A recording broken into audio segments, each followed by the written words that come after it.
ต่อยเท้าเบาๆนะครับเร็วขึ้นนะไปย่ำเท้า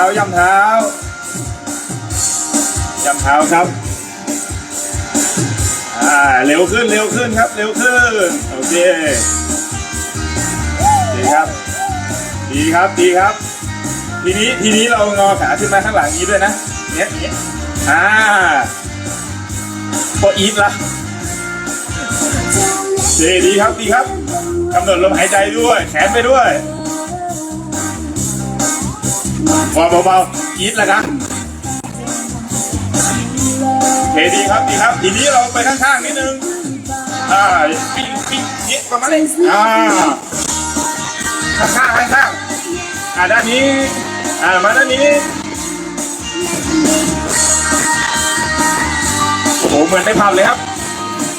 ทีนี้เรายกมือด้วยชะลอลงเดี๋ยวเหนื่อยก่อนยกมือขึ้นโบกไปด้วยใส่เท้าไปด้วยโอ้โหงานคอนเสิร์ต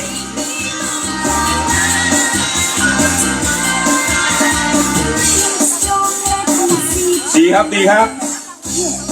แขนลงขึ้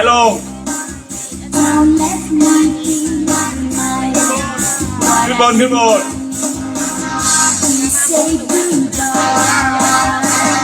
Just let me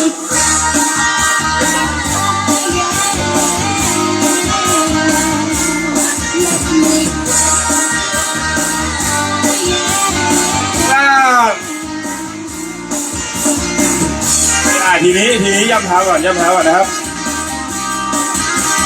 ทีนี้หยุดปุ๊บเราขยิบขึ้นนะครับขยิบ1ขึ้น2ขึ้น3ขึ้น4ขึ้น5เอามือจับเอวก็ได้6ไป7 8 9 10สุดท้ายขยิบด้วยยกมือขึ้นด้วยพร้อมนะครับ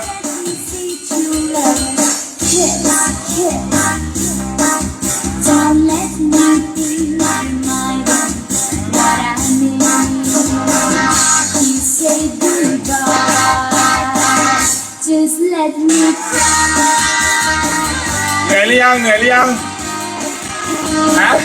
งแต่หอบนะครับหน้าหอบแล้วนะโอเคอีกท่านนี้แล้วกันตั้งมือไปเรื่อยๆเร็วขึ้นหน่อยเมื่อกี้พักเหนื่อยโอเคครับไปครับ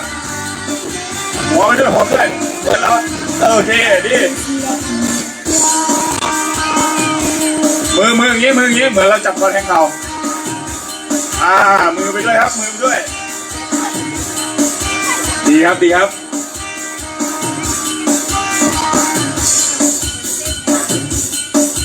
โอเคครับปรบมือ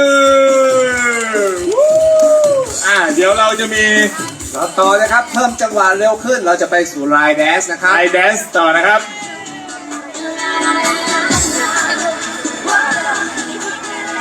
ไลน์แดนซ์เดี๋ยวรอสักครู่นะครับไลน์แดนซ์ต่อนะครับนะครับอย่าเพิ่งนั่งนะครับเดี๋ยวเราจะมีกิจกรรมตาราง9ช่องกันก่อนนะครับออกกำลังกายด้วยตาราง9ช่องนะครับใช้เวลาอีก10 นาทีเดี๋ยวจะพอ9ช่องอีกครับผู้นำจะอยู่ข้างบนด้วยไหมครับจะนำข้างบนหนึ่งช่องไหมครับเอามาโชว์นี่สักช่องครับจะได้เห็นชัดๆมาครับ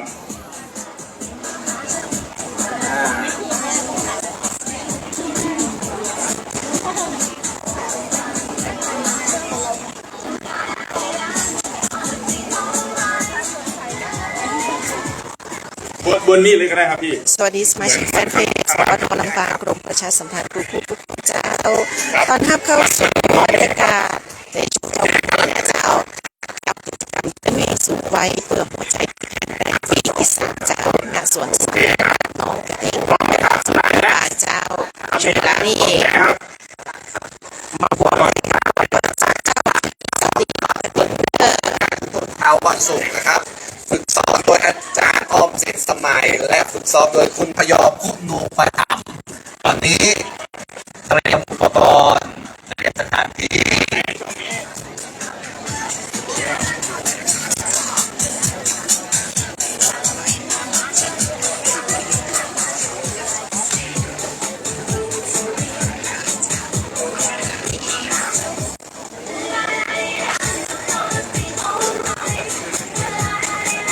ะวังวิ่งนะครับ อย่าลืมนะครับ หลังจากนี้เราก็จะวิ่งอย่าลืมถ่ายรูปสวยๆด้วยนะครับ อันนี้จะยุ่ม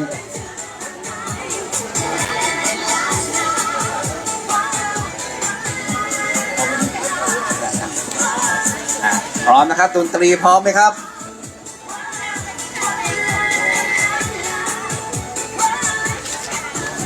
ตอนนี้ผู้นำพร้อมไหมครับ ผู้นำพร้อมไหมครับผู้นำพร้อมคนร่วมงานพร้อมไหมครับทุกคนพร้อมไหมครับโอเคพร้อมแล้วเชิญครับตาราง9ช่อง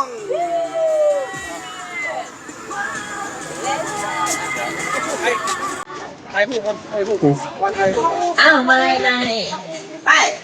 โอ้รอบที่หนึ่งโอ้โหคนชูป้ายสวยจังนะ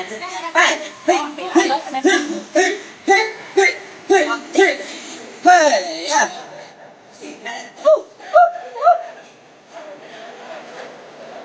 เพลงคุ้นหูมากเช็ดเช็ด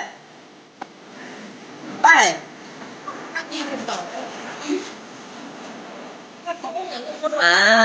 ไปกันออกกำลังกายที่มาใช้พื้นที่เยอะนะเก้าช่อง ชักชักชักชักชักชัก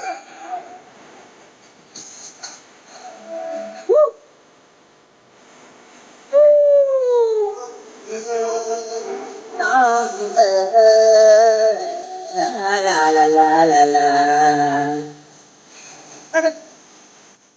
เชื่อเชื่อ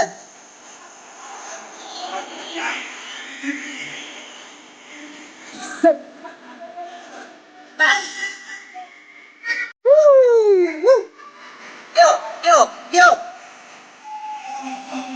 ขอเสียงคนสุขภาพดีหน่อยครับเยี่ยมมาก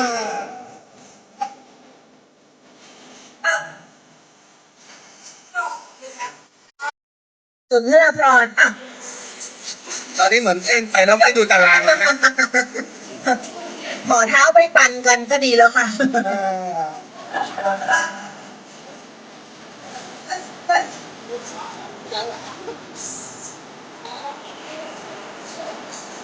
อันนี้ของสมาคมนะมีไลฟ์สดไลฟ์เพจนะคะ วันนี้ขอบคุณมากมากค่ะเฮ้ย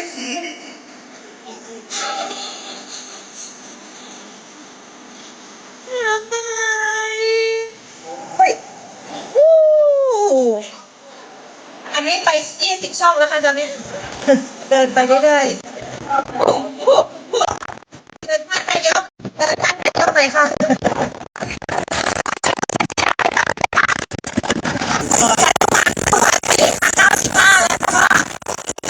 เราที่ขับรถเองตลอด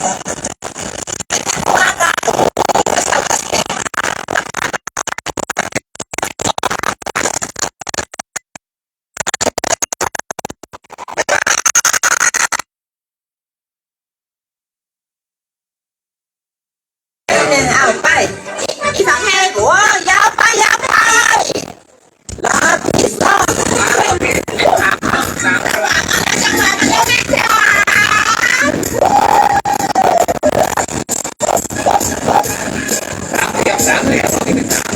จังหวะที่เราช้ามาแล้วนะ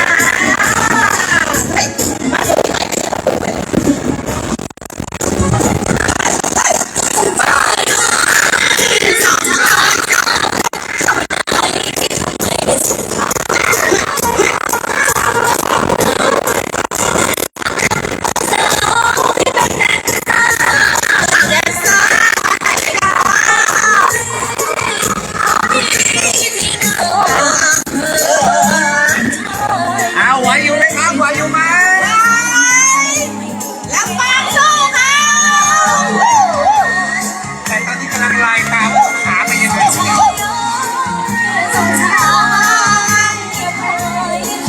ใ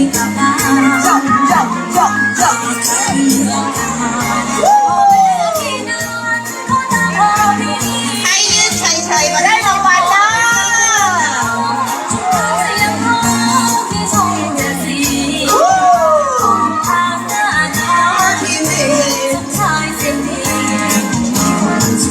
เฮ้ยเฮ้ยเฮ้ยเฮ้ยไปเฮ้ยเอาหนึ่งสองสามสี่หนึ่งสองสามสี่ได้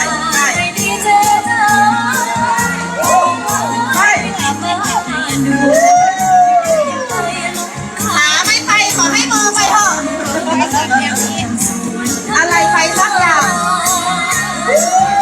รับมารับมารับมา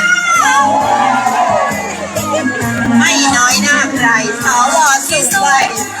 อายุ100 ปีแล้วจะหนีไปไหนคะท่าน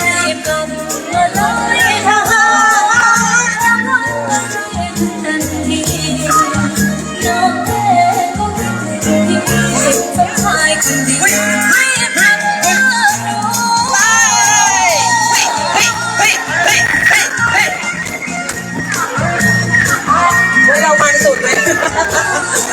หมือนเราไม่เคยได้ออกกำลังกายสุดตรงกลางอ่ะ ตอนนี้จบเพลงร่างกายยังไม่ตรงเลยครับ อาจารย์ดูเฮียคะเฮียต้องยังไงคะกำลังหาเพลงนะคะ ไปสองสามสี่1 2 3 4เอาคนต้องมานิดหนึ่งนะคะคนต้องมานิดหนึ่งชอบเต้นยั่วยวนทำสวนคนเดิมสมชายเอ้ยเจ้าชายดีร้าย อุ้ยวันนี้สมชายโดนเรียกทั้งวันเลยไปไหนไม่กล้าไป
ยาวไปหลังไม่ใช่ที่ข้างล่างกลางไม่ฟังเลยนะพี่กลางเอ้าไปวีมาแล้ว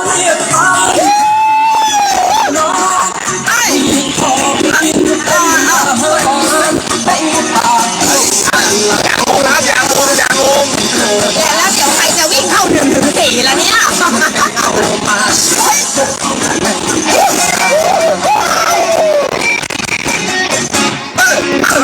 เอามันตอนนี้ไม่มีวายแล้วมีมันไอ้พี่วีมา1 2 3 4 1 2วีข้างหลังไว้ยังไม่ครับข้างหลัง วี1 2 1 2 1 2วี1 2 1 2 1 2วี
ายกมากๆนะคะนำพาชุมชนไปดูงานในการร่วมออกกำลังกายกิจกรรมและมาต่อยอด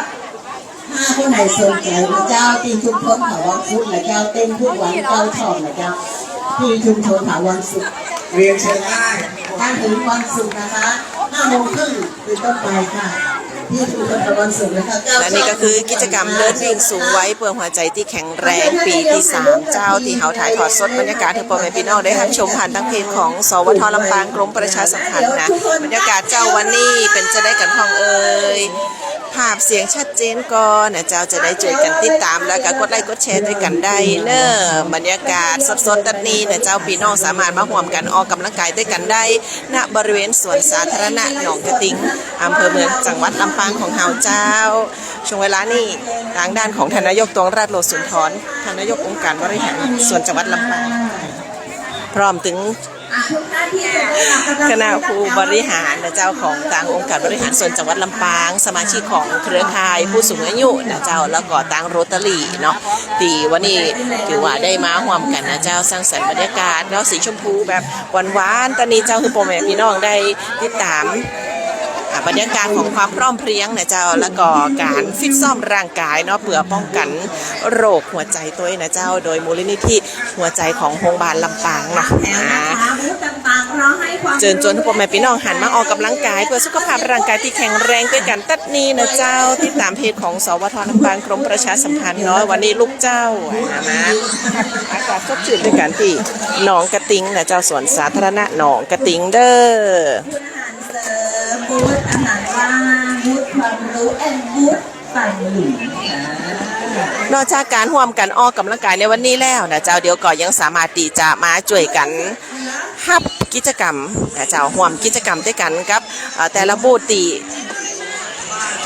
มาส่งเสริมการออกกำลังกายให้กับพี่น้องชาวลำปางเจ้าเดี๋ยวเห็นสักกัมหนึ่งจะมีการปล่อยแถวละเนาะหน่วยงานที่ร่วมสนับสนุนในกิจกรรมวันนี้นะเจ้าบอกว่าจะเป็นทางด้านขององค์การบริหารส่วนจังหวัดลำปางเนาะแล้วก็ยังมีภาคเอกชนนะเจ้ารวมไปถึงทางสถาบันอุดมศึกษาเช่นมหาวิทยาลัยราชภัฏลำปางมหาวิทยาลัยเทคโนโลยีราชมงคลล้านนาลำปางแล้วก็สมาคมเครื่องปั้นดินเผาลำปางเจ้าฐานนายกทันใหม่ของเฮาเนาะแล้วก็รวมไปถึงมูลนิธิศูนย์มะเร็งลำปางโรงพยาบาลลำปางนะเจ้ามีทั้งภาคเอกชนห้องว่าช่วยกันหลายหน่วยโรงพยาบาลก็ค้าก็มานะเจ้าพี่น้องตีติดตามเพจของเฮาในวันนี้เนาะขอบคุณสำหรับคุณอาเม้งเมืองรถมานะเจ้าขอบคุณคุณสง่าลุ่มน้ำหวังขอบคุณสำหรับขอบคุณเจ้าก็ว่าไผ่ก็ว่าไผ่เนาะอันช่างกล้องอยู่ปุ่นเจ้าช่างกล้องอยู่ปุ่นวะนะพี่ก้อยเหรอพี่ก้อยก็พาหนิงมาถึงแม่มาถึงลูกนะวันนี้นะเจ๊ก้อยเขานะปีที่แล้วมานี่เดินแหวดหนองกระติ้งกระเปิ่น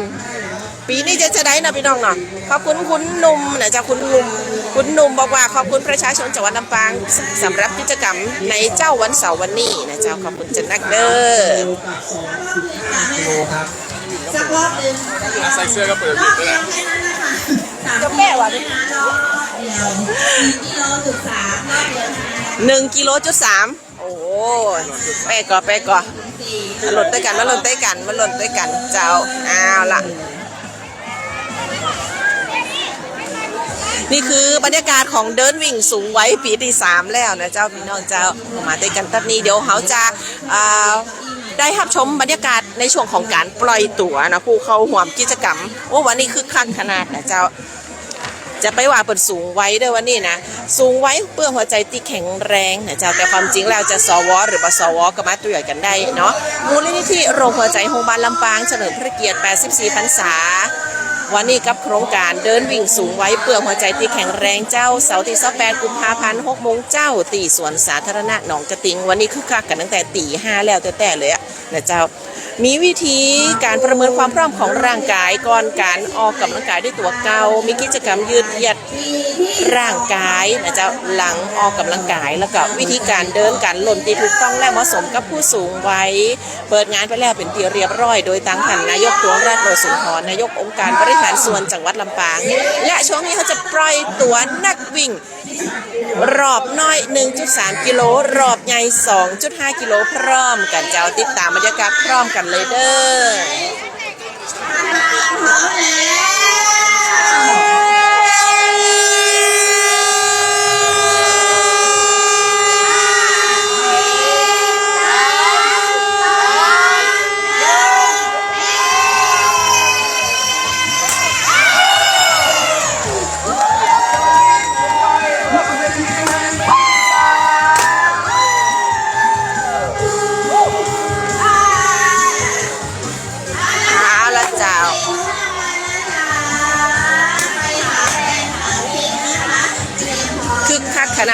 ขนาดสำหรับเดินวิ่งสูงไว้เพื่อหัวใจที่แข็งแรงปีที่3ปีที่แล้วนี่น้องยุ้ยมากับดีเจ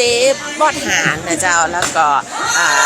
ป้าหมูเฮามาติดตามบรรยากาศเหมือนจะอี้เลยพี่น้องเหยก็คึกคักเหมือนกันนะเจ้าปีที่แล้วนี่จำได้ว่ายังเดินแหวดอันสวนสาธารณะหนองกระติงกับปีน้องๆผู้ร่วมกิจกรรมอยู่เนาะปีนี้ก็เช่นเดียวกันเจ้าเจิญจวนหมูเฮามาเดินมาหล่นด้วยกันเจ้าถ้ารอบน้อย 1.3 กิโลรอบใหญ่ 2.5 กิโลนะหลังจากตีนักวิ่งเข้าสู่เส้นชัยเป็นที่เรียบร้อยแล้วเดี๋ยวเพิ่นจะมีการสาธิตแล้วก็ร่วมกิจกรรมด้วยกันอย่างต่อเนื่องเลยนะเจ้ากับการประเมินสมดุลและการทรงตัวของผู้สูงวัยการร่วมประเมินภาวะเข่าเสื่อมและการบริหารเพื่อป้องกันภาวะเข่าเสื่อมมีการสาธิตและร่วมการฝึกลายแดนโดยทีมวิทยากรปล่อยตัวนักวิ่งแล้วเจ้าไป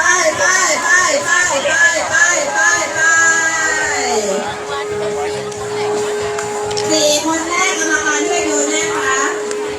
น้ำบอลช่วยดูด้วยน้ำบอลช่วยดูนี่คือบรรยากาศสดจากสวนสาธารณะหนองกระติงเจ้าภาพของการออกกำลังกายอย่างพร้อมเพรียงกันนี่หลังๆคุณก็จะเป็นสวนสาธารณะหนองกระติงนะเจ้าเป็นหนองน้ำของเฮาเนาะจุดที่เขาอยู่ตอนนี้ก็คือร้านกระทิงเจ้าร้านกระทิงเลยนะนี่คือความสดใสของพี่น้องผู้สูงวัยนะ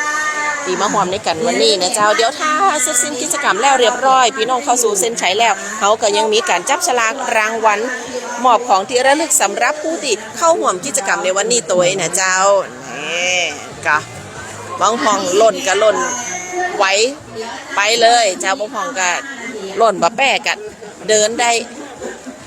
คุณอัชรพรวันนี้สักกี่กิโลดีเจ้าไปวิ่งมาค่ะ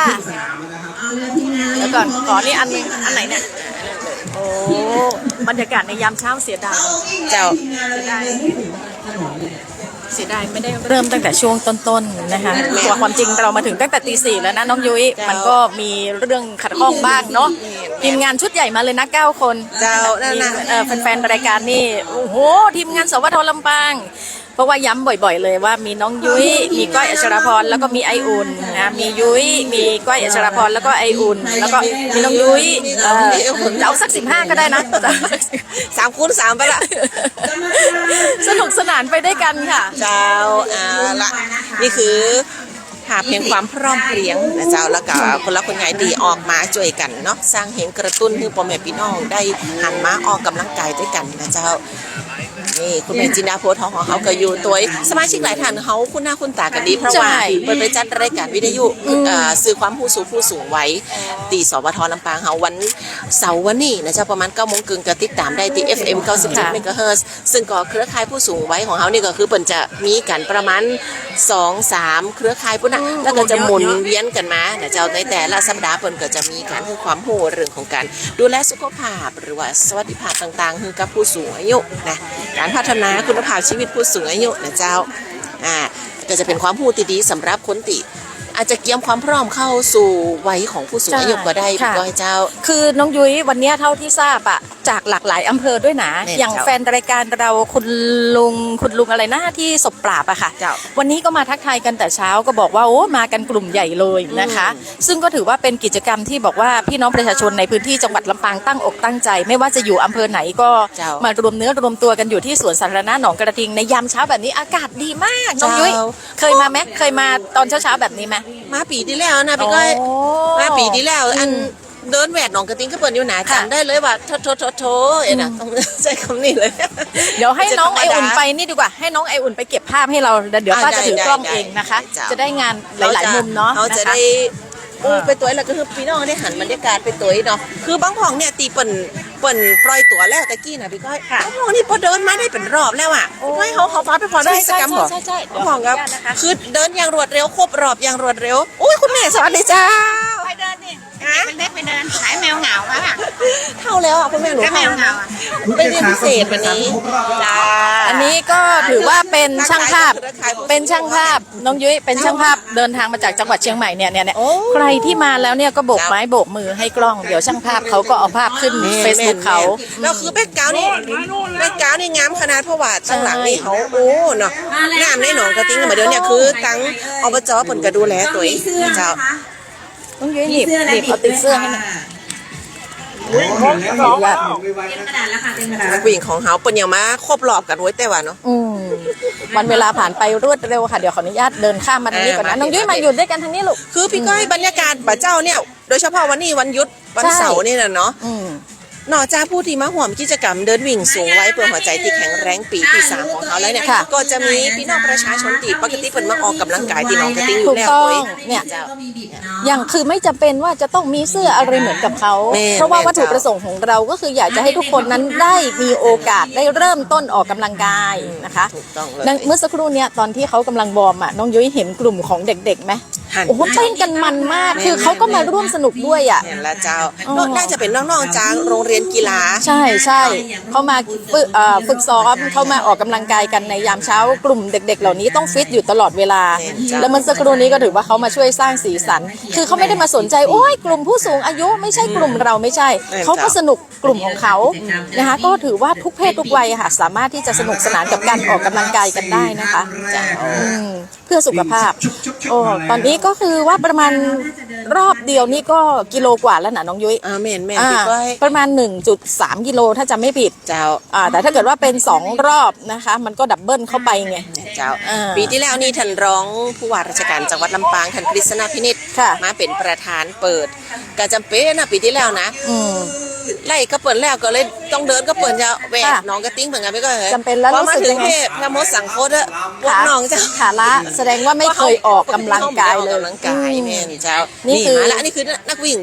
ชุดแรกเลยตีเข้ามาถึงเส้นชัย อันนี้คือตั้งอกตั้งใจมาก นี่เลย ความจริงเลขบิด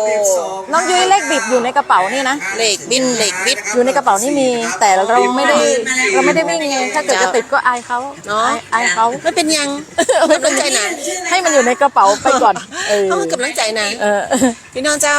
วันนี้ถ้าออกบ้านมาเนาะยัง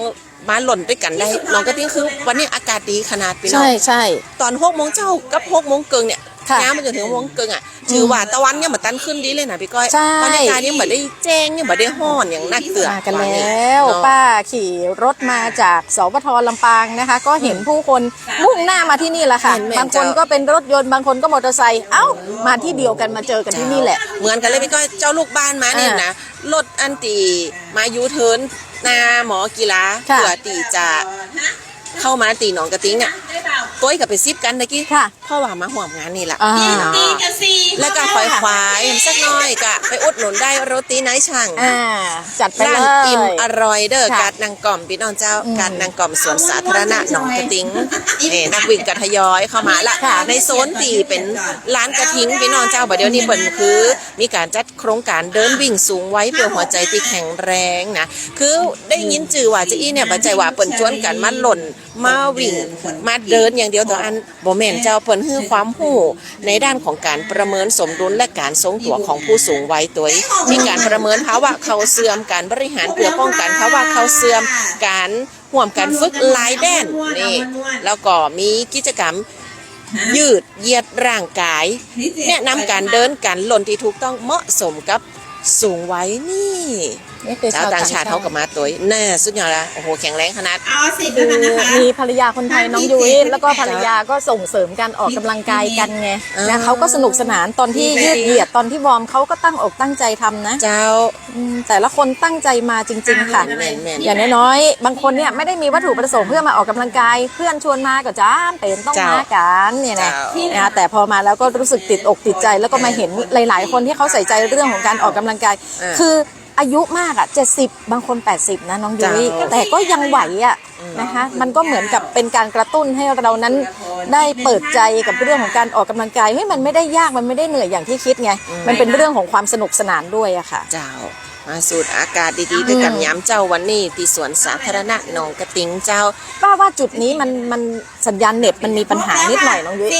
อาจจะ จะ ต้อง มีบางช่วงที่บอกว่าเชื่อมต่อช้า ค่ะ เหมือน ใช่ กันกับตอนที่เขาอยู่หน้าเวทีแต่แกรู้สึกว่า เห็น ช่วงที่เขายังไม่ได้ใจไหม ค่ะ เผื่อที่จะทักทายได้อู้กันเพื่อนก็คือใจเสียงบรรยากาศในงานเสียงก็ยังพอไปได้แต่บางช่วงนี่อาจจะมีการทับกันกับสัญญาณไวเลสในงานก็ไม่แน่ใจเลยอาจจะมีสะดุดอยู่พองแต่ก็ต้องขอบคุณหลายๆท่านที่ยังอยู่ด้วยกันตั้งแต่เขาเปิดไล่จนถึงเดียวนี้เนาะวันนี้มีการแบบมีปัญหาที่เขาได้แก้ไขสถานการณ์กัน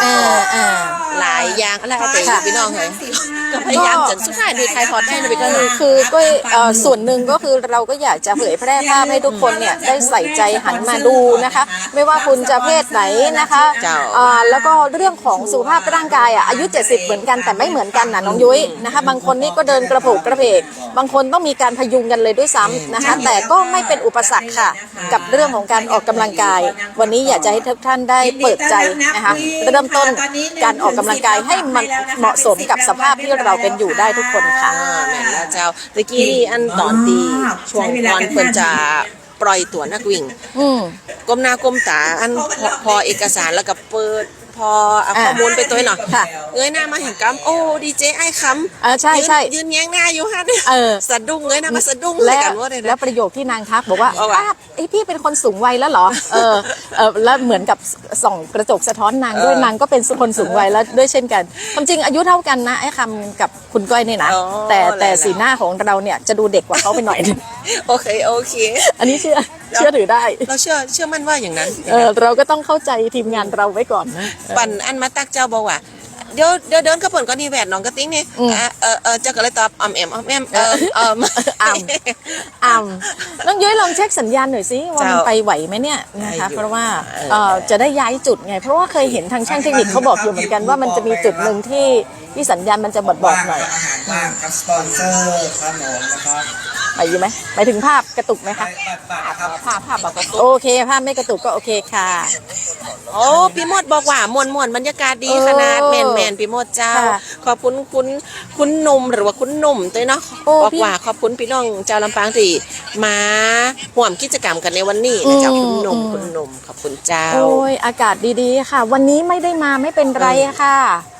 โอกาสต่อไปสวนสาธารณะหนองกระทิงเป็นของเราทุกคนนะคะไม่ใช่ของใครคนใดคนหนึ่งเห็นบรรยากาศดีๆสุมทุมพุ่มไม้แบบนี้นะคะโอ้วันนี้วันเดียวนี่กะไม่เป็นไรค่ะวันพรุ่งนี้ท่านมาวิ่งของท่านเองได้ชวนเพื่อนชวนฝูงตื่นเช้าแล้วท่านจะติดใจนะหลังจากวิ่งเหนื่อยมันก็เริ่มที่จะหิวใช่ไหมน้องยุ้ยแม่นเจ้ามันไกลแม่ที่กินเนี่ยบ่ไกลเลยพี่ก้อยเดินไป3 ก้าวถึงเธอลองเดินสัก3 ก้าวให้ดูก่อนจ้านี่นักวิ่งเฮามาละโอ้แต่ละครั้งคือตะกี้นี่มะม่วงหันมีไฮไลท์นะเปิ้นแบบว่าแนวแบบแฟนซีก็มีใช่ใส่หัวปุ๊ใส่กระโปรงบานสีสันน้องยุ้ยมันทำให้สดใสไงนะคะบางคนนี่มีความรู้สึกว่าฝืนเหลือเกินทำไมจะต้องมากันด้วยตั้งแต่เช้าเลยอะไรเงี้ยแต่พอมาเห็นภาพแล้วมันรู้สึกสดชื่นนะพอเราสูงวัยปุ๊บเนี่ยความสดชื่นเนี่ยมันจะทำให้เรายืดอายุให้ยาวนานมากยิ่งขึ้นอย่างอันปีที่แล้วเนี่ยมหันต์นี่ก็คือสมาชิกเนี่ยผู้นำของเขาอย่างเช่นคุณลุงประยูนมานาดีเครือข่ายผู้สูงอายุของเขาที่ไปจัดรายการซึ่งผู้สูงวัยเพิ่นจะมาประสานอุปีเลยว่าโอ้มีกิจกรรมนี่เด้อนะปีนี้มาก่อนนะจ๊ะอยากจะให้เขามาหันม บรรยากาศการออกกำลังกายนะความน่ารักของพี่น้องผู้สูงวัยด้วยกันพ่อพองกับม้าแล้วก็ก็ว่าเน้นเข้าห่วมเน้นเข้าห่วม นี่คือสองคนที่เขาแบบเขารู้มีกล้องไงมีกล้องใหญ่อยู่แล้วเนี่ยเราเนี่ยเขาก็จะได้ภาพนะคะ ช่างภาพเขาก็จะนำภาพไปโพสต์ผ่าน Facebook แล้วก็ไปสอยเอาอย่างเงี้ยนี่คุณครูพยองของเขาครูป้าตุ๋ยของเขานี่ สุดยอดมาก เลยคนนี้นะ อายุไม่ใช่อุปสรรคจริงๆค่ะนี่เอาแหมสักรอบจ้าแหมสักรอบแจกนี่คือไอ้คำเขาเนี่ยเจ้าคือเป็นทีมงานจัดดอกไม้ใช่งานด้วยคือดอกไม้ที่หันงามๆเนี่ยวันเนี้ยทีมงานคำทั้งนั้นนั่นแหละขึ้นมาจัดประมาณตี 2คนก็ว่าสุดยอดจริงๆนี่ฟรีใช่ไหมคะตี 2เลยพูดง่ายคือทุกที่ที่มีตังค์ไอ้คำอยู่นั่นคนเอาโกยังเนี่ยเจ้าอันใดตีอันเป็นหอมได้สตางค์ในเปิดมันขนาดมันเนี่ยการขนาดไอ้บีของเขาเนาะที่ก้อนก็ได้ออกแค่ไหนก็คือขนาดแล้วกับพี่น้องเฮ้ยงานวันนี้นะเนี่ยเขาหันบรรยากาศแล้วก็ของนี่บอกว่าปีนี้มาห่วมกันเป็นปีแรกปีก่อนเจ้าแต่ของนี่ก็คือมากัน3 ปีตอนแล้วค่ะถ้าเห็นแบบนี้แล้วปีหน้าก็ไม่พลาดหรอกก็อยากจะมาด้วยเหมือนกันเลยเสื้อปนนะเจ้าก็จำได้ว่าปีที่แล้วเนี่ยเปิดกระทนชมพูจะปีนี้ก็ชมพูแหมแต่เปิดก็จะออกแบบเริ่มมีความแบบเป็น AI เข้ามาละยังผู้ของผู้สูงอายุประจายก็มีอยู่หน้าเสื้อนั่นน่ะรูปมานะนั่นน่ะเริ่มมาแล้วมีแนวแบบการ์ตูนเพิ่มมาเจ้าแล้วก็ท่านแถมท่านหนึ่งตั้งหลังเนี่ยที่กำลังอยู่ในกล้องของเขาแบบเดี๋ยวนี้นะกำลังคนไหนเขาเนี่ยนะเครือข่ายผู้สูงอายุเขาเหมือนกันใช่เห็นไหมไม่ใช่ว่ามานั่งจัดรายการวิทยุน้องยุ้ยไม่ได้มานั่งจัดรายการวิทยุแล้วก็บอกคุณผู้ฟังว่าจะต้องมาจัดรายการจะต้องมาออกกำลังกายกันไม่ใช่พูดแต่ปากนะตัวท่านเองก็ต้องปฏิบัติด้วยเนี่ยดีเจไอ้คำกำลังบอกอยู่ว่ามีสาขาสมาคมผู้สูงอายุของต่างคุณแม่พี่สมัยเนาะมีชมรมผู้สูงอายุของโรงพยาบาลลำปางเครือข่ายของผู้สูงอายุเขาเนี่ยโอ้เปิ่นป่าสุดยอดท่านนี้เคยไปร่วมกิจกรรมแฟนคลับเราด้วยนะน้องยุ้ยเจ้าเส้นชัยนะฮะท่านไหนจะต่อรอบที่2ได้เลยนะครับจริงๆนะน้องยุ้ยถ้ายังไม่เคยออกเลยแบบน้องยุ้ยตอนแรกเราก็แค่เดินทอดน่องก่อนก็ได้นะคะกับอากาศเย็นๆสบายๆอันเนี้ยเราจะเห็นแรงฮึดมันจะมาจากคนที่เขามาออกกำลังกายกันแล้วเราก็จะรู้สึกว่าเขาก็ทำได้นี่แล้วคนที่อาจจะมีสภาพร่างกายที่อ่อนแอกว่าเราเขาก็จะเป็นตัวอย่างให้กับเราแล้วมันก็จะเป็นกำลังใจให้เราอยากจะออกกำลังกายนะคะดังนั้นการเริ่มต้นออกกำลังกายมาที่สวนสาธารณะก่อนก็ได้เพราะว่าเราจะเห็นผู้คนที่หลากหลายนะคะแล้วก็จะเป็นเรี่ยวแรงให้เรามีความรู้สึกว่า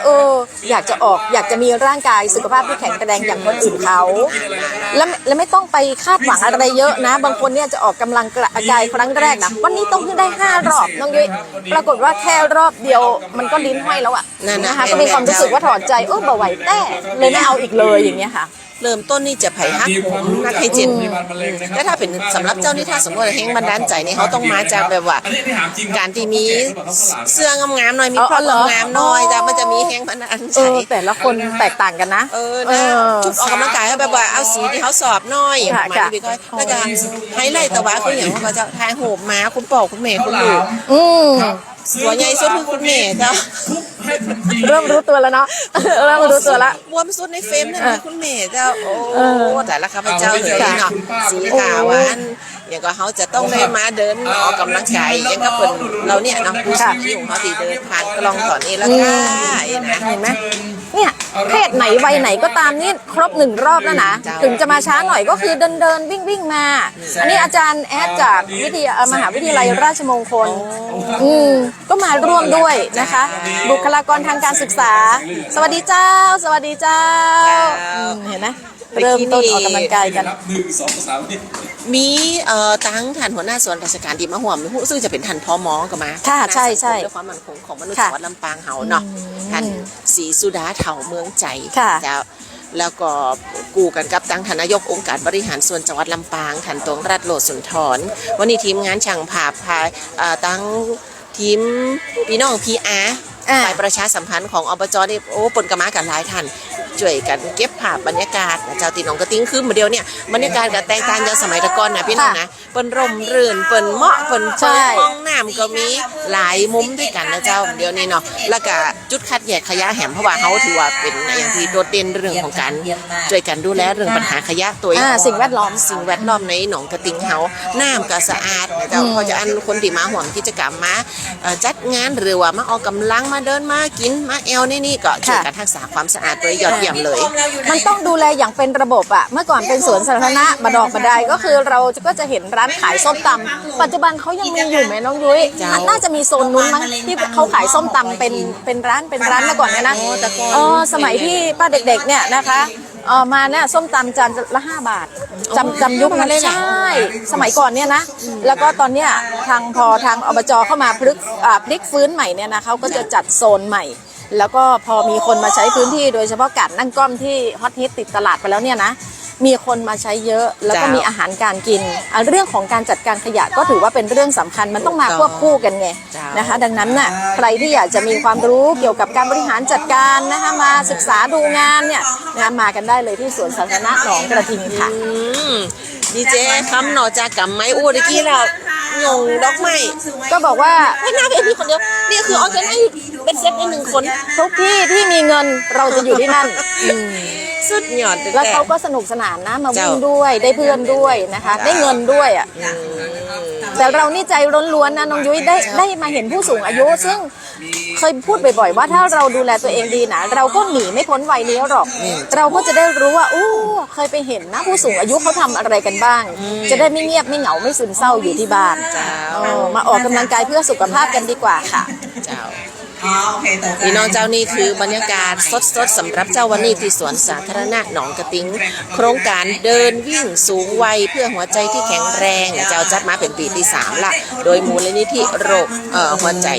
กี่รอบนะคะลำปางกี่รอบแล้วจะบอกว่าชู2 นิ้วเดียวบอกว่าภาพเดียวเจ้าขอบคุณสำหรับพี่น้อง104,000,000หัวใจที่ส่งมาเจ้าค่ะก็พอดีในที่ไลฟ์สดเนี่ยมันไม่เห็นข้อความขึ้นไงน้องยุ้ยนี่เดี๋ยวเจ้าจะพยายามรีเฟรชพอเห็นแต่มันเตือนมาว่ามันเชื่อมต่อช้าอาจจะเป็นเพราะว่าคนรวมตัวกันเยอะไงสัญญาณอินเทอร์เน็ตก็อาจจะเบาบางลงนะคะแต่ก็เป็นความพยายามของเราแหละไหนๆก็มาแล้วว่าเราก็อยากจะคือปลุกจิตสำนึกไปกระตุ้นนะคะไม่ใช่เพื่อใครหรอกก็เพื่อ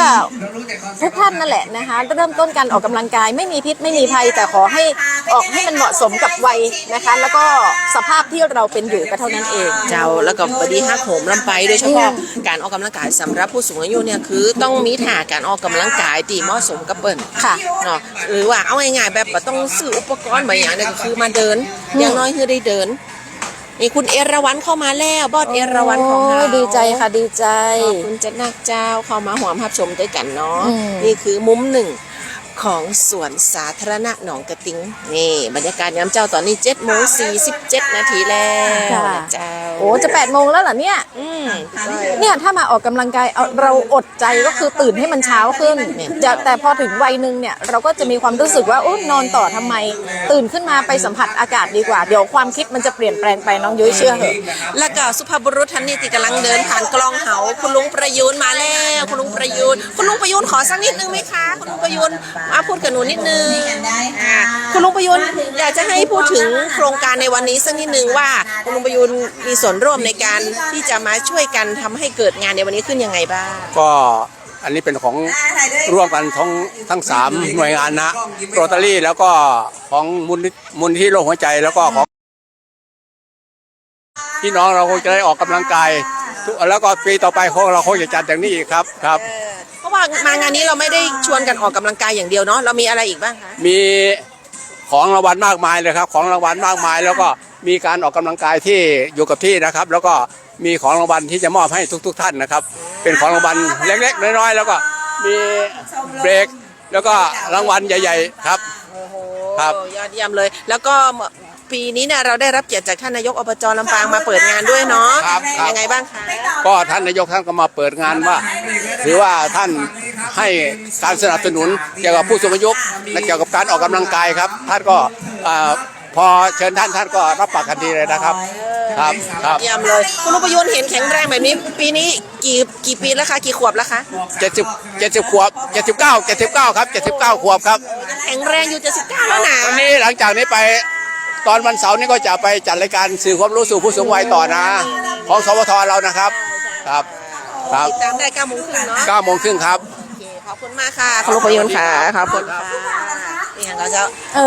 เอาเท่าที่ไหวนะ เพราะว่าอุปกรณ์เราเนี่ยก็อย่างที่รู้กันว่ามันไม่ได้ชุดใหญ่ แล้วก็มันไม่ค่อยทนแบบพอถ่ายทอดนานๆมันเริ่มร้อนเยอะ ไว้เก่าของเราทุกท่านเชิญ นี่เป็นบรรยากาศค่ะที่อยากจะเชื้อเชิญให้ทุกท่านได้มาร่วมกันรับรู้นะคะว่าเรื่องของการออกกำลังกายไม่ว่าท่านจะเป็นเพศไหนวัยไหนก็ตาม มันไม่ใช่สิ่งที่จะมาเป็นอุปสรรคนะคะกับการที่เราอยากจะมีสุขภาพดีเห็นไหมมาแล้วอากาศก็ดีได้วิ่งนะคะพอได้วิ่งแล้วเนี่ยบางคนมีความเครียดนะน้องยุ้ยการออกกำลังกายนี่แหละที่มันจะเป็นการสลัดความเครียดได้เป็นอย่างดีค่ะ สันเดอร์เบลเชียงใหม่และเอ็นบีรับ เดี๋ยวถ้าว่าก่อนที่เขาจะลงไล่นะพี่ก็เนาะ ค่ะ อุปกรณ์น่าจะเริ่มมันเขาไปตั้งนาน ค่ะเดี๋ยวเราค่อยๆนะเพราะว่าเมื่อสักครู่นี้มันเตือนมาแล้วว่าให้ยุติไหมน่าจะเป็นเนื่องจากว่าเครื่องร้อนน้องยุ้ย จะต้องขออภัยเป็นอย่างยิ่งเลย ค่ะเสียดาย ขยะจะคือเครื่องไม้เครื่องมือนี่แบบอยู่กับเขาได้ดูกันตลอดบรรยากาศทั้งงาน ใช่ เลย ใช่ตอนแรกเราจัดชุดใหญ่มานั่นแหละแต่ปรากฏว่ามันมีอุปสรรคบางอย่างนะคะพยายามเค้นกันจนกว่าจนกระทั่งต้องเปลี่ยนอุปกรณ์ไงน้องยุ้ยนะ เพื่อ คือ จะถ่ายทอดบรรยากาศ ใช่ คือได้ห่างกัน ค่ะ ต้องพูดนี่อันกำลังโบ๊ะข้าวหลามกันว่ะ 3 กระบอกร้อยมาจากอำเภอเถิน เพื่อนเหินนี่คุณลุงเจริญจะอยู่ด้วยกันเนี่ยคุณแม่วาสนาตัวนี่เจ้าเครือข่ายผู้สูงอายุของเฮานี่สุดยอดเลยสุดยอดเลยแต่ละท่านนี่คือความคึกคักและการโซนทั้งพูดอ่ะมันจะมีอาหารว่างแจกไว้คือสำหรับผู้ที่เข้าร่วมกิจกรรมนี่ก็เจ้า เราจะไปทางไหนต่อน้องยุ้ยนำเลยก็เดี๋ยวคงจะต้อง เดี๋ย ล ว ง ไปพอตั้ง ที่ไหนคะเดี๋ยวค่อยๆเบี่ยง ขายข้าวหลามมาซะหน่อย โอ ว่ะ เค ก่อนลงไล่อันนี้คือสาวๆที่ว่ามันเดินวิ่งมาถึงเส้นชัยเป็นตีเรียบร้อยแล้วก็มาพักผ่อนก่อนก็ฮับเบรกกันเรียบร้อยแล้วเนาะ โอ้โห ทำได้กันเรียบร้อย 5,900นะคะ อันนี้เป็นจุดพักผ่อนมีแถวสินกาอันเสื้อนี่เป็นน่าจะเป็นพิมพ์ลายแบบส้ม ค่ะ ข้างมาน่ะ ก็มาจากเถินแหละเนาะ นี่ถ้าไม่ใช่เพื่อก็มีขายพี่น้องเลย 1,090 มาไกลแล้วไหนๆก็มาแล้ว คือปกติเนี่ยต้องไปค้าขายไงน้องยุ้ยแต่พอมันมีงานแบบนี้ปุ๊บก็เลยต้องเอามาขายด้วยนะได้ทั้งเงินได้ทั้งสุขภาพ 10 บาทบ่ได้ เออว่าเขาขี่ฮอน เพลงลมเพลง อันนั้นมันหมดไปแล้ว ไปหมดเลยเมื่อคืนนะครับ แต่หมดไปแล้ว โอ้